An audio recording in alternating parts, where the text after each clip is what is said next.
Hello guys, আসসালামু আলাইকুম। তো সকলে কেমন আছেন? তো আশা করি সকলে ভালো আছেন। আপনাদের দোয়া এবং ভালোবাসা আমি অনেক ভালো আছি। তো আমি আর আমার মামা এখন কিন্তু আমরা চলে যাবো কলার বাগানে। তো ফাইনালি আমরা এখন আছি বালিখোলা ফ্রিতে। তো কলার বাগানে কিন্তু ফাইনালি আমরা চলে আসছি। তো এখন অল্প কিছুক্ষণের ভিত্তি কলা কাটার কাজ আমরা শুরু করে দিব। তো মামা এখন কলার সাইজগুলো দেখতেছে। তো অল্প কিছুক্ষণের ভিত্তি আমরা কলা কাটার কাজ শুরু করে দিব।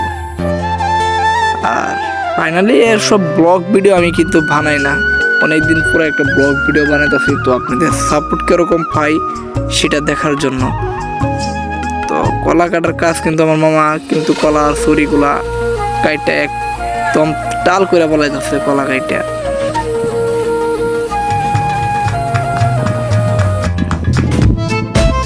তো এই ভিডিওটা যেখান থেকে দেখেন না কেন, ভিডিওটা অবশ্যই সাপোর্ট করবেন। ফেসবুক থেকে হইলে পেজটা ফলো দিয়ে রাখবেন, টিকটকারিতে দেখলে অবশ্যই ফলো দিয়ে আমাদের পাশে থাকবেন। আর ইউটিউব থেকে দেখলে অবশ্যই সাবস্ক্রাইব করে রাখবেন। তো আমাদের ফাইনালি কিন্তু আমরা বাড়িতে চলে যাচ্ছি, মিঠামইন গাঙ্গে এসে পড়ছি, এখন আমরা চলে যাব।